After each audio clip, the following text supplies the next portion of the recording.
You want to know what rage tastes like? Try walking out onto your own damn driveway. First coffee of the morning in hand and finding the HOA president jamming a master key into the lock of your '72 Ford F-100, the kind of truck you don't just own, you build, you bleed for bolt by stubborn bolt on every lost weekend of your life. And when you ask her flat as day what the hell she's doing, she doesn't even blink. She says with that smug little purse of the lips, only people born to rule their neighbors can muster, just relocating it for community regulations. Yeah. My patience relocated too right then from my gut to the edge of my fist. Let me back up a sec because this isn't about a truck, not really. It's about how power works and what happens when people who shouldn't have it get too used to pushing folks around. My truck's a cherry red F-100 with a rebuilt 390 V8 that'll rattle the fillings right out of your molars. I rebuilt it with my best friend Jake. And when I say rebuilt, I mean every damn nut and gasket by hand. That's my history in that driveway, not some eyesore. So the moment I saw that cheap metal key grinding in the lock, my heart just flatlined, then spiked. It's Karen, of course, the HOA president, crowned in entitlement and cheap perfume, flanked by her loyal Richard Arms crossed face already claiming victory. Clipboard, sharp-angled Bob HOA logo on her chest like a cop's badge. If you live in suburbia, you know the type. She flashes the key ring, big as a prison guard, says, "You're in violation of Article 7, Section C." I tell her it's my driveway, my property. She says, "Your driveway is common property frontage, and that truck oversized tires work classification, not a family vehicle." "We've warned you." Yeah, I'd seen the warnings.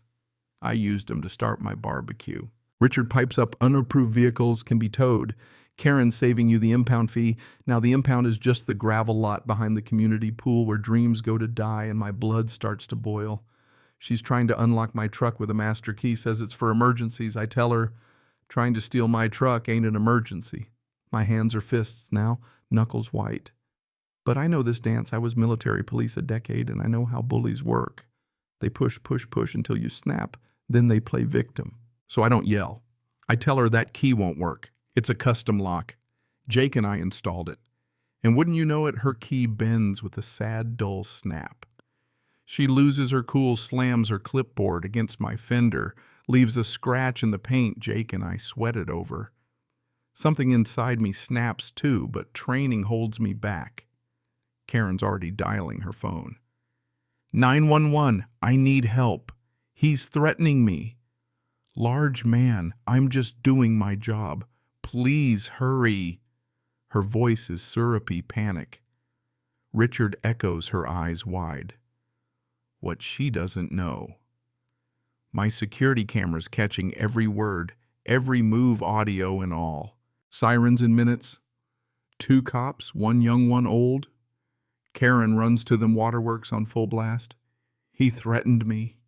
I was in fear for my life. I stay on my porch, hands visible. Officer, that's not what happened. She tried to break into my vehicle, vandalized it. I have the whole thing on video. Karen shrieks, "You can't record me without my permission." The older cop just sighs.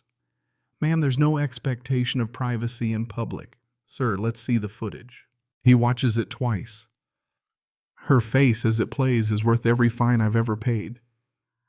The cop looks up, says, "Ma'am, your statement doesn't match the evidence. Filing a false police report, unlawful entry, vandalism." He cuffs her right there. Richard sputters, "You can't do this. We have friends on the city council. Nobody's listening." As they drag her out, she glares at me. If looks could kill, I'd be dust. "Please give me a case number. Promise a detective will call."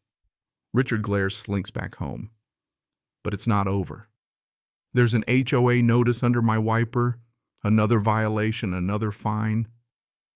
I realize this is just the beginning. You think the law's on your side? Not in a neighborhood where the rules are written in pencil and power is the eraser. I moved here 2 years back just looking for quiet. After 10 years as an MP, you want some peace, maybe a garage for your project's neighbors who leave you alone. For 6 months, it was perfect. The F-100 was my sanctuary, my connection to Jake, who never came home from deployment. Every moment under that hood, I hear him laughing at my screw-ups. The first notice was about my grass a quarter-inch too high, then the trash cans, then the radio in my open garage. 50 here, 100 there, death by 1,000 paper cuts. My neighbor Louie, retired mailman and gnome enthusiast, tells me Karen's a tyrant. Richard runs the money. Swing sets, blue doors, anything fun gone. Richard's the HOA treasurer, fine collector, lien master. You mess with the regime, you pay.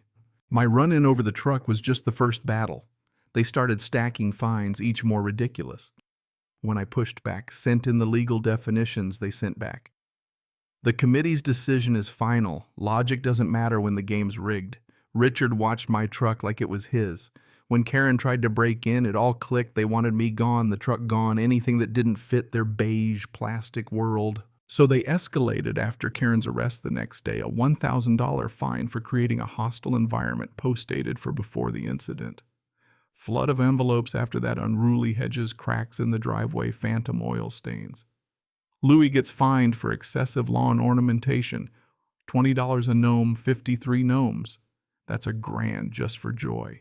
Final straw certified letter from the HOA lawyer. Pay $1, $925 in 30 days or they slap a lien on my house. That's the kill shot. Call Ben Jake's brother, he's a lawyer. Mark, this is more than a cranky HOA. They're trying to force you out. He warns me lawsuits are risky, the bylaws are traps. I dig in property records, past lawsuits, HOA filings. One name keeps popping up, Chestnut Holdings LLC, a shell buying up every foreclosed house. Trace the address, a P.O. box in the next town. I stake it out.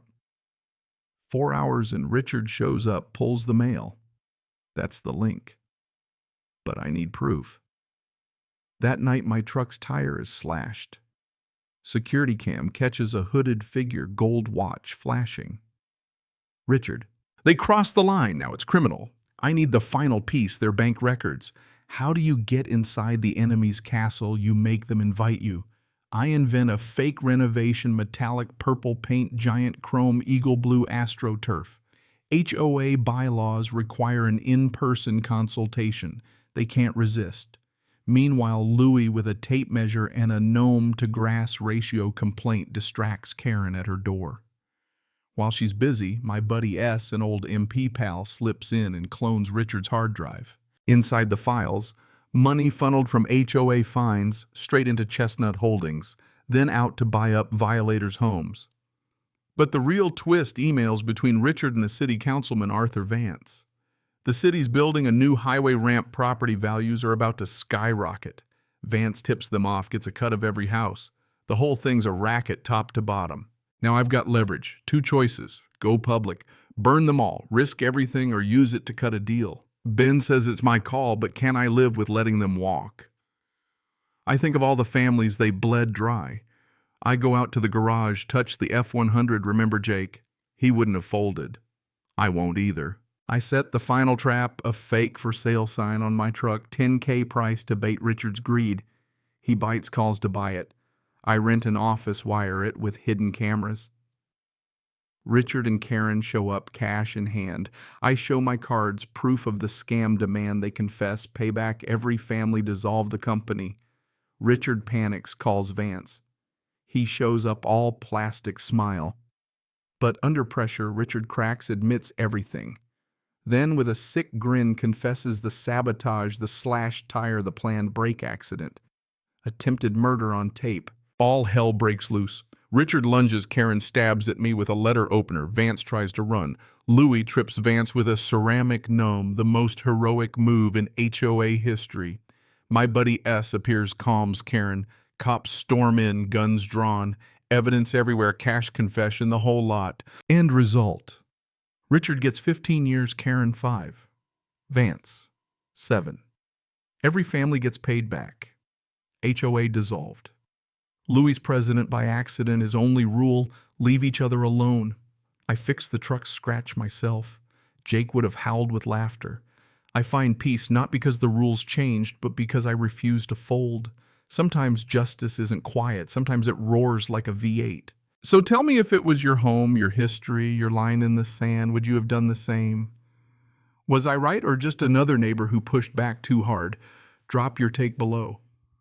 In this community, we all live by the stories we leave behind.